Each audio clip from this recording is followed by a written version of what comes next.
Okay, so welcome to lesson 7 of unit 7. We are getting so close to the end. This particular lesson is very heavy on the algebra end of things and not so much on the graphing of things. So if you're wanting a big break from graphing, this is your lesson. So there's going to be 3 ways that we can solve logarithmic slash exponential equations. So this first one is focusing on logs that are on one side of the equation. So they're all isolated and we can work with them from there. So our steps are condense, change to exponential form, solve and check. So we've already done the exponential form piece earlier in the unit. The condensing of logs is using our log rules, the quotient product and exponent rules. So all of this shouldn't be new. It's just a matter of putting them all together now. So when I look at this question, the first thing I do is look to condense my log. So I'm adding, which means I could rewrite this as a product. So this is going to become log base 3, don't drop that base. Okay, no DJs here, of 9x squared equals 4. From here, I'm going to rewrite this as in my exponential notation. So remembering that this is the base of my power, this is the exponent of my power, and this is its value, or what it's equal to. So with that in mind, I'm going to rewrite this as 9x squared must equal 3 to the power of 4. Using my calculator, I can evaluate this a little bit, and you can even try and simplify it a little bit beforehand if I don't have a calculator, because 9 and 3 have some stuff in common. So we've got 9 is 3 squared, x squared, and I'm going to do this very intentionally because then I can rewrite this as 3 squared times 3 squared and knock them out. So I get x squared is equal to 3 squared, or x equals 3. Now, this seems like it should work, but because I'm introducing this square root piece, even though I didn't so much write it, but it is there, I do need to be mindful of the fact that when I introduce a square root, I can have positive or negative 3. And so that I'm going to need to verify both of these solutions. And I'm going to do that by plugging in.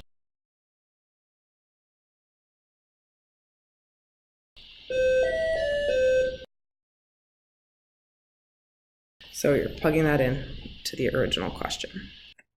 So what that looks like is we're going to go log base 3 of 9 times positive 3 plus log base 3 of positive 3 should equal 4. Again, this is my verifying. So 9 times 3 is going to be 27. And 3 to the power of 3 is 27, so this part simplifies to 3. 3 to the power of 1 is positive 3.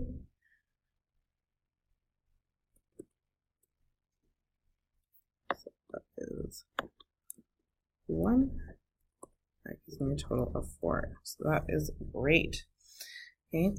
I also want to verify negative 3 though, so log base 3 of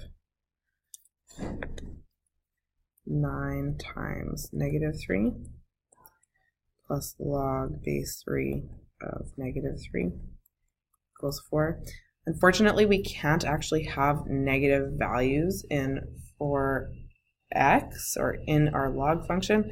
We know this based on our graphs that never cross that y-axis, that x never becomes negative, our input never becomes negative.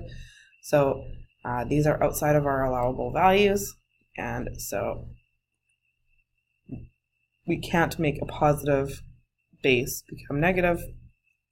It's impossible, so that no longer works. So negative 3 is what we call an extraneous root, or extraneous solution, and positive 3 is my only answer.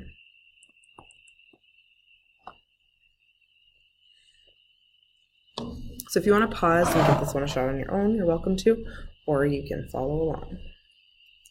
I'm going to use the product rule because I am adding here.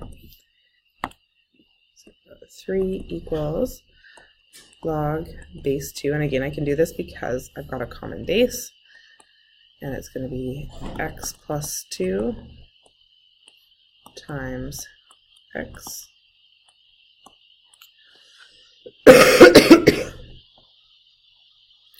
Okay, so rewriting this, this is 2 to the power of 3 equals x squared plus 2x, and I've just skipped the step of distributing there.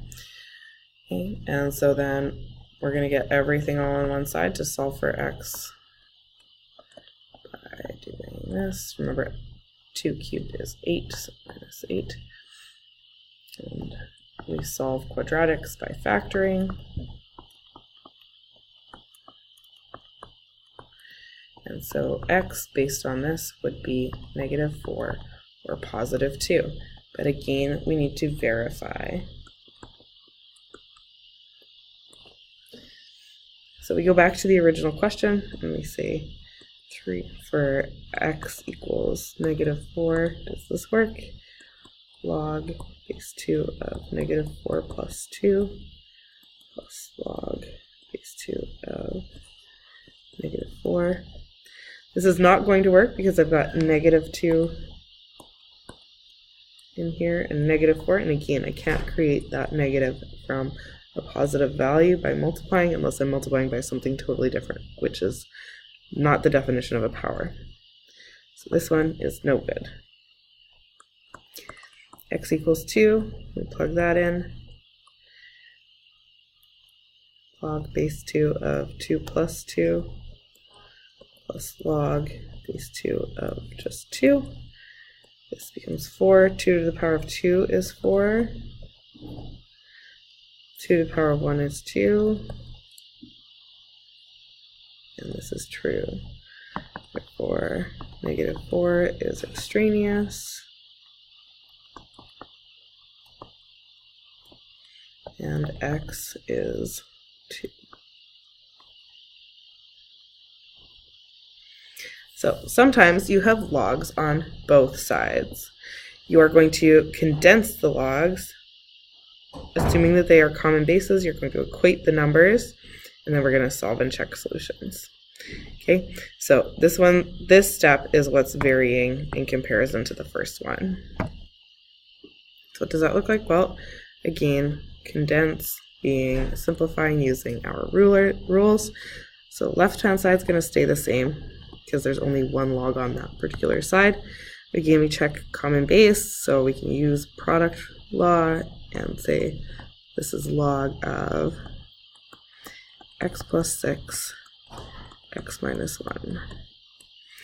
Now, similar to like a negative, or if we had like 10 of these or anything else, because we're taking the log of both sides, or just like our exponential functions, once we had a common base, we could drop the base.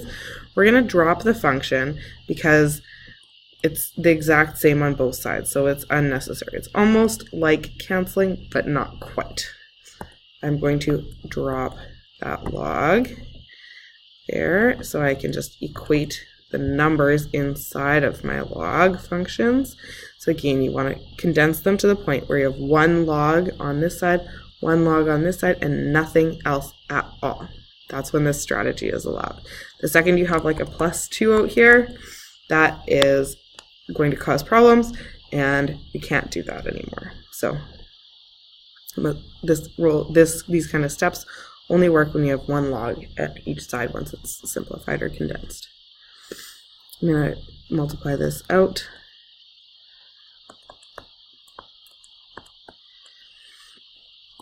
So x squared. Again, once we're solving a quadratic, isolate or get it set equal to 0 so we can factor.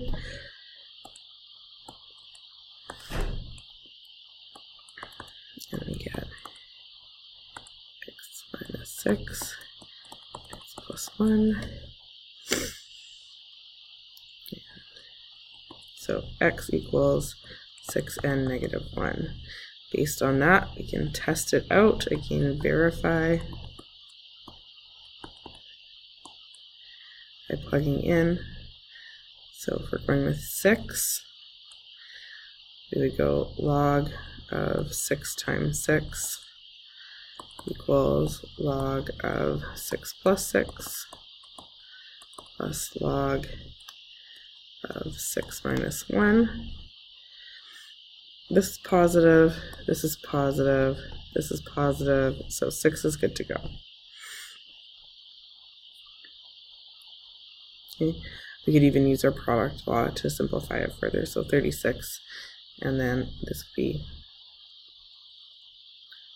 so this would be log, sorry, of 36, and this would be 12 times 5.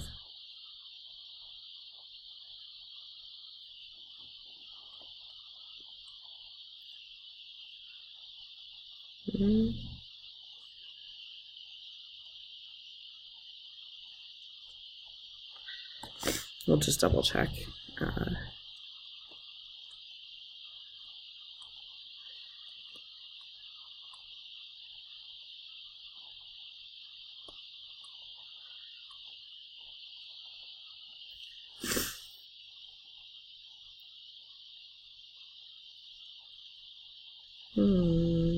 Something funny is going on here because that's not right. 12 times 5 is not 36. If you can spot my mistake.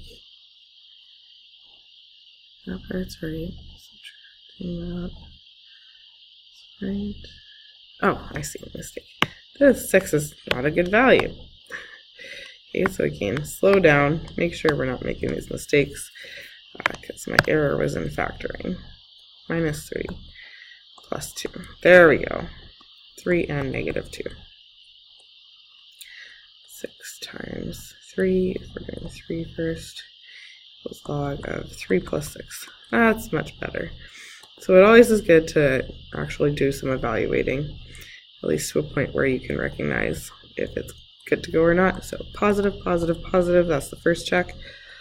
Log of 18 equals log of 9 times 2.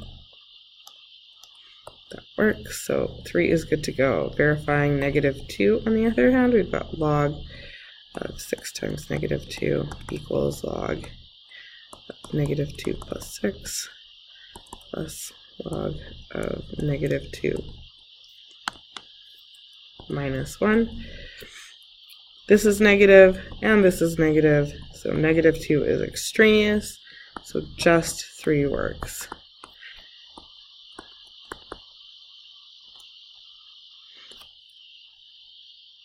So again, if you want to pause and give this one a shot, you are welcome to. I'm going to do the solution quickly below. Watch out, we've been dealing a lot with product rule, but now we've got a quotient rule here. So we're dividing, and so when I dropped my logs, I also brought it out onto the other side, skipped a step there. It leaves me with negative 18 equals 6x, and so I divide by 6, gives me x equals negative 3.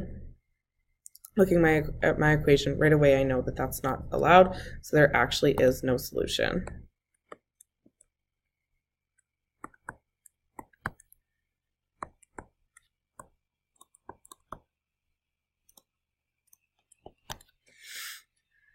Okay, so that's that example.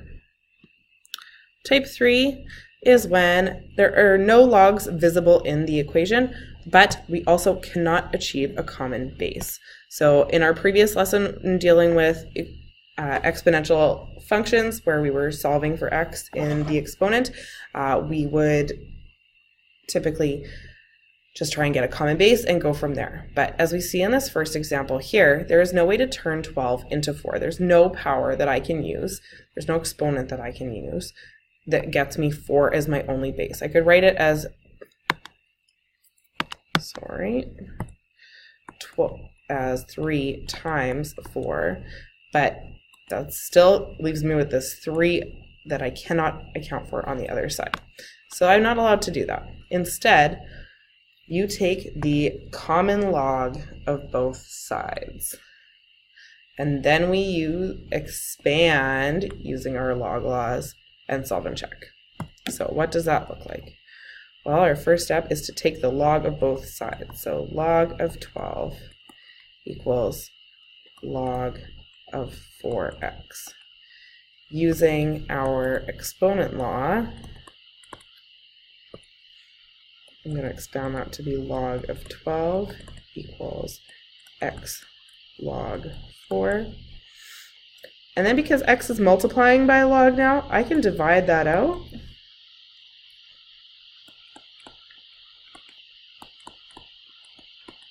And this becomes a much more manageable question that I can actually punch into my calculator. So if this is on a non-calculator portion of a test or exam, your final answer would be log 12 divided by log 4, and you would leave it as that. If you are allowed a calculator, you would punch that in exactly to your calculator, remembering to close those brackets on that log 12 if your calculator automatically puts them in. And you should get 1.79248 as your solution. Because we're working with powers as opposed to the previous two types of questions, we are dealing with an exponent that's a variable, and there's no restrictions on exponents. As we saw in our exponential graphs, they all extend one way or the other like this, and so our domain was always negative infinity to positive infinity. So those are good to go. I don't need to necessarily verify in the same sense that I did with my logs where there were some non-permissible values. If you want though, you can always check by typing into your calculator 4 to the power of this value, and it should give you 12. And it does. If you have an answer button on your calculator, then it's even better because then it doesn't take all those rounded numbers off. Whereas if I punched in the number that I had written there, it only had 5 of the decimal places. So in this example, we're going to do the same approach. We're going to take the log of both sides because I can't turn 6 into 3 via powers. It's not a power of 6 is not a power of 3. If it was 9, I'd be good to go. Regular exponential function solving applies. But no common base means I have to use logs.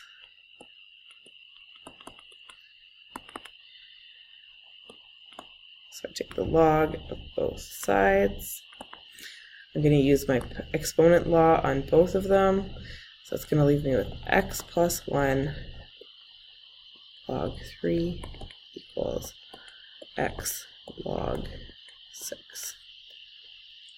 Now, this is where it gets a little tricky. The first thing I'm going to do is distribute. So I'm going to get x log 3 and log 3 equals x log 6. So,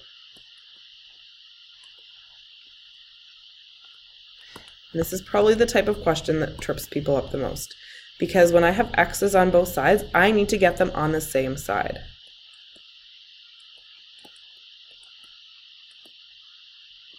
Same side. I'm going to do that by subtracting it over onto this side. Or we could add it onto this side. Doesn't really matter. Maybe I'll subtract it onto this side. So log 3 equals x log 6 minus x log 3. Now you may already be spotting it, but because I have x in both terms, I can factor it out so that I only have one x showing up. So even though these logs are different values, and so I can't technically just subtract them, what I can do is I can factor it out.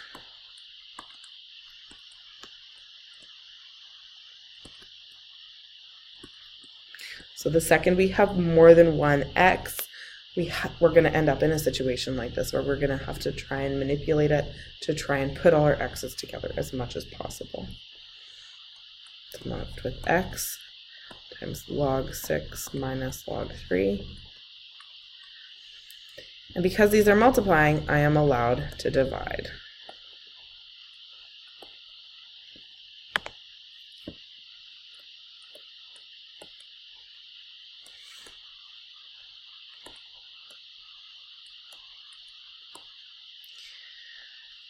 this finally leaves me with a statement of x equals, and then I can evaluate this. Now, you might be thinking, Ms. Conrad, why are you not changing these into decimal places and punching them in and just getting values for them ahead of time? And the reason is that the sooner you do it in the question and the sooner you start rounding, the less accurate your answer is. So the more we leave it just in this notation until the very, very end, the less room we have for error in terms of rounding and potentially typing things in incorrectly to our calculator. So I'm going to do it all right now. So log 3, close my bracket, divided by, I'm going to open a bracket. So exactly like how I've got it written here, to make sure that this whole piece stays in my denominator instead of just accidentally dividing by log 6 and then subtracting log 3, which would give me a very, very different answer. So if I do this, log 6, making sure I close that bracket around that 6 because my calculator loves putting brackets for me, which is helpful but not helpful. You should get an answer of 1.58496. If you get an answer of 0.13603, you did not include, these brackets, and you've dropped this part and brought it outside of the division part. And so you're doing it log 3 divided by log 6, and then subtracting by log 3. Okay, so just as a heads up. So those are the 3 types of questions. There's 2 sets of homework that go with this lesson. One of them isn't there yet. I'll put the other one in right now. So the first set of questions is all to do with our first 2 types of questions that you've seen here. Just watch out. These guys will come up in lesson 9. So just heads up on that front. Answer key is included, so good to know on that front. I will make sure, I know 7.2 is in our Office 360 folder. I'll make sure it's in here after. And it focuses on that 3rd type that we just did. So like usual, if you have any questions, please let me know. Do some practice questions. You don't have to necessarily do all, but kind of skip through, pick out ones that maybe look a little weird to help yourself out a little bit, and make sure you're feeling comfortable with this, because this unit is a really good review, in my opinion, for our exam, because we're practicing all our skills that we've learned throughout the course. So this is our algebraic manipulation. We're learning something new, but in terms of doing algebra, we've been doing that for a long time. So I have every confidence that you'll be successful in understanding this.